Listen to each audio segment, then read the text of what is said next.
साधी माणसं मालिकेच्या आजच्या भागामध्ये आपण पाहत आहोत की आता इकडे सर्वजण परीबरोबर चाललेले असताना तिचा प्लॅन जो आहे तो थांबवलेला असतो. कारण निरूपाला तिच्या चुकीची जाणीव झालेली असते आणि त्याचमुळे आता इकडे निरूपा सर्वांसमोर हात जोडून माफी मागत असते. हा फक्त तिला धडा शिकवण्यासाठी आखलेला एक डाव होता आणि त्यामुळे तिला तिच्या चुकीची जाणीव झाल्यानंतर आता सर्वांनी माघार घेतलेली असते. निरूपाला परी म्हणत असते, हे बघ, तुझ्याकडे सोन्यासारखी माणसं आहेत, त्या सोन्यासारख्या माणसांना जप. आणि तसंही हे सगळं तुझं आहे, ते तुझंच आहे, कायम तुझंच राहणार आहे. कोणीही त्याला कुठेही घेऊन जाणार नाही, ही गोष्ट कायम लक्षात ठेव. आणि तसं पाहायला गेलं तर इकडे हे फक्त आणि फक्त इथे एक तुला धडा शिकवण्यासाठी केलेला प्लॅन होता, यामध्ये बाकी काहीच नव्हतं. पण तेव्हा पंकज म्हणतो, पण मी काय म्हणतो परी मॅडम, हे बघा, मला आणि देविकाला तुम्ही तुमच्यासोबत घेऊन चला ना, म्हणजे तिथे आल्यानंतर आमचं लाईफ थोडंसं सेट होईल. त्यावर परी म्हणत असते, अरे पंकज, वेडा आहेस का? तिकडे यायचं म्हटल्यावर विजा वगैरे ह्या सर्व काही गोष्टी नको आहेत का? आणि असं कसं येता येईल तुला? तिकडे तिकडे येण्यासाठी विजा वगैरे लागणारच आहे ना. ह्या सगळ्या काही गोष्टी आता इथे ती बोलत असते. तेव्हा लगेच आता पंकज म्हणत असतो, हो ते सुद्धा अगदीच बरोबर आहे. पण तेव्हा सुधाकर म्हणत असतात, हे बघ परी, आता तू ह्या वेळेस एकटी आलेली आहेस, पण पुढच्या वेळेस इथे तू तुझ्या नवऱ्याला आणि त्याचबरोबर तुझ्या मुलीला तुम्ही तिघेही जण निवांत या. तेव्हा ती म्हणत असते, हो तर मी नक्कीच येणार आहे पुढच्या व्हेकेशनला. पण एक गोष्टी इथे आता लक्षात ठेवा, काही जरी झालं ना तरीसुद्धा इकडे तुम्ही सर्वजण एका उन्हाळ्याच्या ट्रिपला आमच्याकडे या. म्हणजे सगळ्यांचे पासपोर्ट वगैरे विजा हे सगळं काही आपण काढून घेऊया आणि मस्त तुम्ही आमच्याकडे एन्जॉय करायला या. आणि खरंच सांगू का, आज मला तुम्ही इथे आल्यावर इकडे शॉर्ट नोटीसवर सुद्धा तुम्ही एवढं भरभरून प्रेम दिलं, एवढी सगळी माया दाखवली. मी तिकडे गेल्यानंतर सुद्धा तुम्हा सर्वांना फार मिस करेल. मला तिकडे गेल्यावर बरेच काही दिवस असे जातील की तुमची आठवण आणि ह्या सगळ्या गोष्टीमुळे मला इकडे व्यवस्थित लक्ष लागणार नाही किंवा करमणार नाही. पण असो, इथे काय म्हणतात ना, काही जरी झालं तरीसुद्धा जे तिथे शोभतं तसंच झालेलं आहे. आज तुम्ही इथेच आहात आणि मला तर तिकडे जावंच लागणार आहे. पण ही सोन्यासारखी माणसं तुमच्या आयुष्यात आलेली आहेत ना, ती मात्र गमावू नका. आता इकडे पंकजचा प्लॅन फ्लॉप झालेला असतो. त्याचबरोबर आता इकडे सुधाकर म्हणत असतो, हो परी, तू बोलतेस ना ते अगदी बरोबर बोलतेस. खरंच सांगू का, तू इथे होतीस ना त्यामुळे आम्हाला सुद्धा फार आनंद झाला आणि आमच्याकडून जर काही चूकभूल झाली असेल तर आम्हाला माफ कर, असं सुद्धा आता इकडे सगळेजण म्हणत असतात. तेव्हा परी म्हणत असते, नाही, उलट तुमच्याकडून काही एक झालेलं नाही. ज्या गोष्टी घडल्यात त्या फक्त माझ्याकडूनच घडल्यात. आणि खरंच सांगू का निरूपा, इथे तुझा हा जो काही सुद्धा आहे ना, तो फक्त आणि फक्त तुझाच आहे. तो बाकी कोणाचाही कधीच होऊ शकत नाही, कारण तुमची लग्नगाठ वरूनच बांधलेली आहे. बरं चला, येते मी आता. सर्वजण काळजी घ्या आणि नंतर कधीतरी हॉलिडेला आमच्याकडं नक्कीच या, असं म्हणून आता इकडे ती निघून गेलेली असते. आता ती निघून गेल्यानंतर निरूपा आता सुधाकरला म्हणत असते, ऐका ना, मी काय म्हणते तर मला करा की माफ. त्यावर लगेच आता इकडे सुधाकर म्हणत असतात, हो ग, माफ केलंय मी तुला, एवढ्या सगळ्या गोष्टी बोलण्याची तुला काहीच एक गरज नाही आहे. त्यावर लगेच आता इकडे जो काही सत्य आहे तो म्हणत असतो, चला आता इकडे परी तर निघून गेली, आता आपण आपलं सगळं काही व्यवस्थित केलं पाहिजे. अरे पंकज, ती बॅग वगैरे खाली कर, नाहीतर एखादी दुसरी परी मामा आणावी लागेल आणि तुला त्या बॅगेसोबतच पाठवावं लागेल, काय समजतंय का? आता इकडे ते सगळं काही सामान आपलं आपलं आवरून झालेलं असतं. तेव्हा निरूपा आता तिच्या खोलीमध्ये येते आणि खोलीमध्ये बसलेली असते. आता खोलीमध्ये बसल्यानंतर तिथे सुधाकर येतात आणि सुधाकर आल्यानंतर ते म्हणत असतात, काय झालं निरूपा, सगळं काही ठीक आहे ना? त्यावर निरूपा म्हणत असते, नाही, काहीच ठीक नाही आहे. तेव्हा सुधाकर म्हणतात, काय झालंय, तू रुसली आहेस का, तू रागवली आहेस का?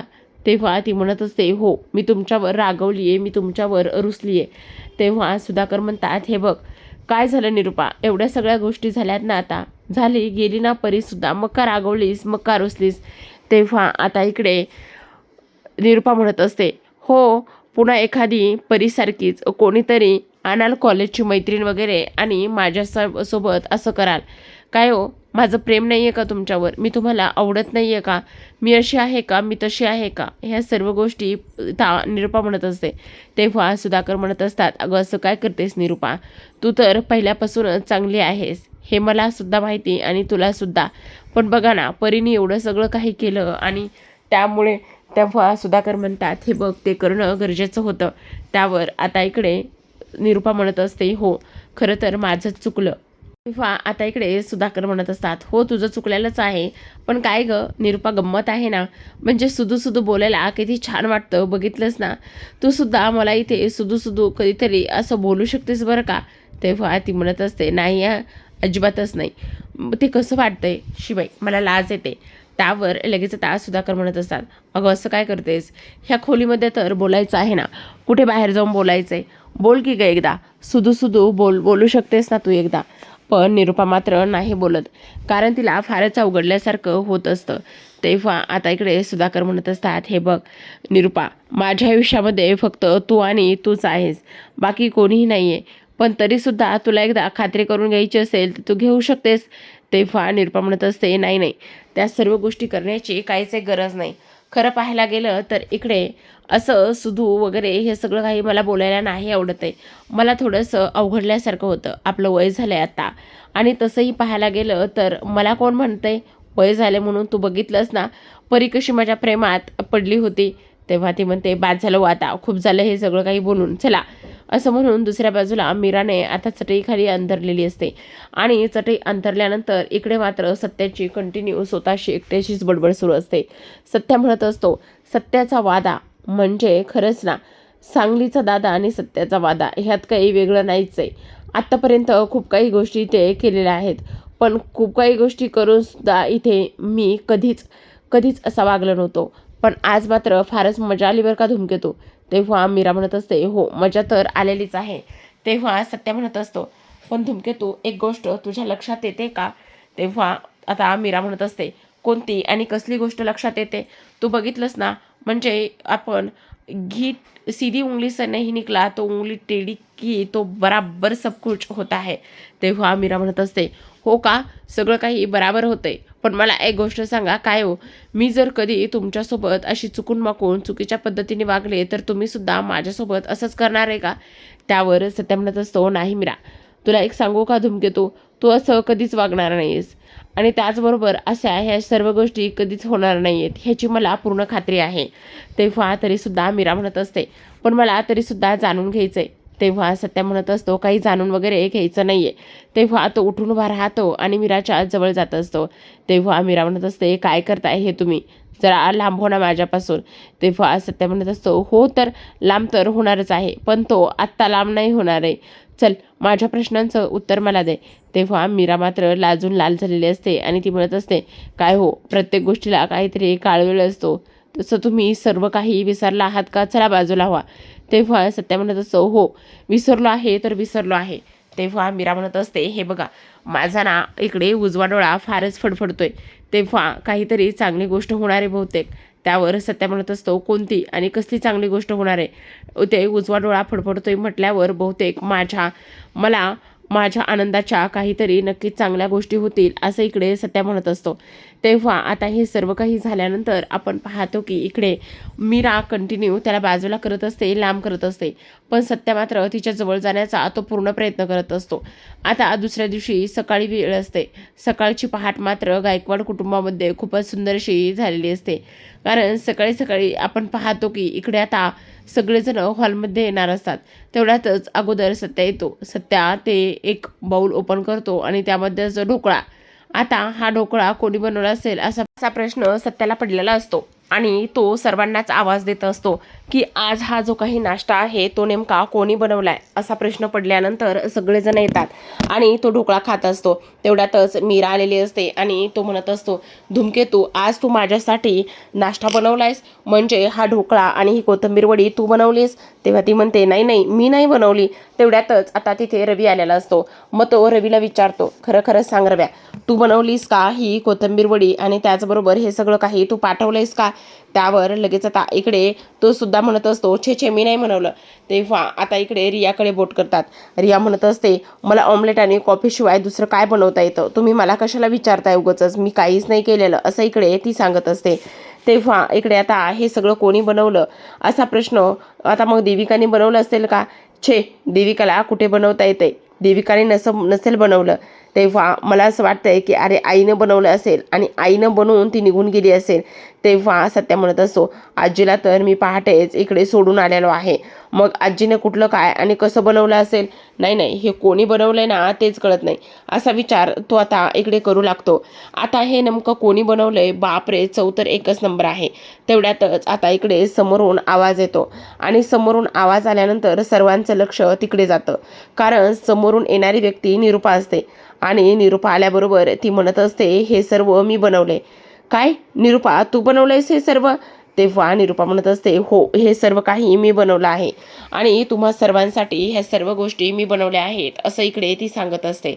आता हे सगळं सांगितल्यानंतर निरूपाने हे सगळ्या गोष्टी बनवल्यात ही गोष्ट पाहिल्यानंतर सर्वांना मात्र फारच आनंद होतो. सगळेजण आश्चर्यानेच निरूपाकडे पाहत असतात. तेव्हा निरूपा म्हणत असते, असं काय पाहताय, हे सगळं मी माझ्या स्वतःच्या हाताने बनवले तुम्हा सर्वांसाठी, असं म्हटल्यानंतर आता इकडे सर्वांना आनंद झालेलाच असतो. तेव्हा आता इकडे निरूपा म्हणत असते, सत्या, पंकज, चला खा बरं, रवी ये बरं, आणि रिया काय गं, हे तुझं आज एका दिवसाचं डाएट जे आहे ना ते बाजूला ठेव आणि खा थोडंसं. त्याचबरोबर इकडे आता ती मीराला सुद्धा म्हणत असते, मीरा, किती काम करून दमतेस ग, चल कसलाच विचार नको करूस, तू पण बस बरं आणि तू पण खायला सुरुवात कर, आज मी माझ्या हाताने तुम्हा सर्वांना वाढणार आहे. त्यावर इकडे आता जो काही सत्य आहे तो मुद्दामच म्हणत असतो, बा, एक गोष्ट लक्षात येते का तुझ्या, की नक्की निरूपाला झालंय काय, निरूपा ह्या सगळ्या गोष्टी अशा का बोलते आणि नेमकं पाणी कुठेतरी मुरतंय. आता इकडे सगळेजण नाश्ता खात असतात आणि तेव्हा मीरा म्हणत असते, बापरे, किती छान असा नाश्ता झालेला आहे, हा नाश्ता पाहिल्यानंतर खरंच तोंडाला पाणी सुटलंय आणि पोटच भरलेलं आहे, असं सुद्धा आता इकडे ती बोलत असते. त्याच वेळेला आता इकडे हे सगळं काही झाल्यानंतर पंकजचा काहीतरी वेगळाच डाव इथे सुरू असतो. आता सुधाकर हे हॉलमध्ये असतात आणि त्याच वेळेला पंकज काही फर्निचर वगैरे घेऊन आलेला असतो. तेव्हा सुधाकर इथे पंकजला विचारतात की पंकज, नेमकं तुझं काय चाललेलं आहे? तेव्हा तो म्हणत असतो, नाही बाबा, काही नाही चाललेलं, तुम्ही बसा ना, बसा, काय हवंय तुम्हाला? तेव्हा सुधाकर म्हणत असतात, काही नाही रे, तो तिथे पेपर आहे ना, तो पेपर हवाय मला, पेपर वाचायचा आहे, असं इकडे ते मुद्दाम बोलतात. तेव्हा लगेच आता इकडे ते बोलल्यानंतर जो काही आपला पंकज आहे तो म्हणत असतो, बाबा बसा ना, मी तुम्हाला पेपर देतो, तुम्ही तो पेपर वाचा. आता हे सगळं काही पंकजचं वागणं जे आहे ते सुधाकरला थोडंसं खटकतं. ते विचार करू लागतात, नेमकं याचं काय चाललंय आणि त्याचबरोबर हा असा एवढ्या चांगुलपणाने माझ्यासोबत वागतोय, नेमकं सगळं काही ठीक आहे ना, असा विचार ते करतात. तेवढ्यातच आता इकडे सुधाकरला ठसका लागतो आणि सुधाकरला ठसका लागल्याबरोबर जो काही पंकज आहे तो धावतच येतो आणि ग्लास भरून पाणी प्यायला देतो आणि तेव्हा तो लगेच आता त्यांच्या बाजूला बसत असतो. त्यावर लगेच आता इकडे सुधाकर म्हणत असतात, तू ठीक आहेस ना पंकज, तुला काही झालेलं तर नाही ना? तेव्हा तो म्हणत असतो, नाही बाबा, मी ठीक आहे, मला काय झालेलं आहे, म्हणजे मला काही व्हायला हवंय का? नाही रे, म्हणजे आज तू माझी एवढी काळजी करतोयस म्हणून विचारलं. नाही बाबा, आता काय करणार, माझ्याकडे थोडी ना पैसे आहेत, जर माझ्याकडे थोडेफार पैसे वगैरे असते तर मी काहीतरी करण्याचा प्रयत्न केला असताना, म्हणजे बघा ना, इथे मी थोडंसं काम करण्याचा आणि त्या सर्व काही गोष्टी करण्याचा प्रयत्न केला असता, बस एवढंच माझं म्हणणं आहे, असं सुद्धा आता इकडे तो बोलत असतो. तेवढ्यातच आता तिथे सत्य आलेला असतो. आता सत्य आल्याबरोबर इकडे तो त्याची मुद्दामच खेचत असतो आणि म्हणत असतो, काय काय चाललंय काय, हां, बोल ना, कशाबद्दल बोलतोयस तू, कशाबद्दल, इकडे तू बापाकडे पैशाबद्दल बोलतोयस? त्यावर लगेच पंकज म्हणत असतो, हो, म्हणजे मी माझ्या बापाकडे हे सुद्धा बोलू शकत नाही का? नाही रे, म्हणजे आज हा जो काही दिवस आहे ना तो कुठून उजडलाय ते कळत नाही ना, म्हणून विचारलं. त्यावर लगेच आता इकडे तो म्हणत असतो, कुठून उघडलाय म्हणजे मी इथे माझ्या बापाची इथे सेवासुद्धा करू शकत नाही का सत्या, तू असं का बोलतोयस? त्यावर सत्या म्हणतो, अरे, सेवा करतोयस ती चांगलीच गोष्ट आहे ना, मी कुठे काय म्हणतोय, उलट सेवा तर करायलाच पाहिजे, उलट ह्या सर्व काही गोष्टी इथे करायलाच पाहिजेत, असं सुद्धा आता इथे तो बोलत असतो. आता ह्या सर्व काही गोष्टी इथे बोलल्यानंतर लगेचच आपण पाहतो की सत्या म्हणत असतो, जर बाकडे पुन्हा जर पैसे मागितलेस ना तर मी तुला आज सोडणार नाही, असं म्हणून आता त्याने सरळ सरळ पंकजची कॉलरच पकडलेली असते आणि कॉलर पकडून त्याला तो मारण्याचा प्रयत्न करत असतो. तेव्हा लगेच आता इकडे पंकज म्हणत असतो, हे बस सत्या, प्रत्येक वेळी तुम्हाला असं मारू नाही शकत आहे, समजलं का तुला? प्रत्येक वेळी मारण्याचं काय आहे रे? का मारतो उगाचच तुम्हाला प्रत्येक वेळी? तुझं काही मी काही खातोय का? असं मुद्दामच तो बोलत असतो. आता हे सगळं काही बोलल्यानंतर आता इकडे सत्या म्हणत असतो, मग तू बापाचे पैसे कसे काय मागू शकतोस? त्यावर लगेच आता इकडे तो म्हणतो, काय झालं, मागितले म्हणून काय फरक पडणार आहे? काही एक फरक पडणार नाही. आणि त्याहूनही सगळ्यात महत्त्वाची गोष्ट एक लक्षात येते का? जर मी पैसे मागितले तर फरक कुठं पडतोय? मी बिझनेस टाकून व्यवस्थित सेटल होण्याचा प्रयत्न करतोय आणि त्याचकरिता मी इथे पैसे मागतोय ना. मग एवढं सगळं करण्याची आणि ह्या सर्व गोष्टी करण्याची काय गरज आहे? त्याचबरोबर आपण पाहतो की हे सगळं काही बोलल्यानंतर आता मात्र इथे जो काही पंकज आहे तो म्हणत असतो, बापा म्हणजेच बाबा, तुम्ही एवढे सगळे काही पैसे इथे बँकेत ठेवून करणार काय आहात? जर त्यातले काही पैसे तुम्ही मला दिले तर नक्कीच त्या सर्व पैशाची मला चांगल्या गोष्टीसाठी मदत होऊ शकते. मी माझा बिझनेस वगैरे ह्या सगळ्या गोष्टी टाकू शकतो आणि त्याचबरोबर इकडे काही जरी झालं ना तरी सुद्धा इकडे मी सुद्धा सेटल होऊ शकतो. ह्या सर्व काही गोष्टी आता इथे तो बोलत असतो. आता तेवढ्यातच इकडे निरूपा आलेली असते. निरूपा खरं तर म्हणत असते, काय काय होणार काय आहे जर पैसे नाही दिले तर? असं पण ते सर्व पैसे बँकेतच पडून आहेत ना. मग जर पैसे दिले तर बदल कुठे होणार आहे? काय फरक पडतो?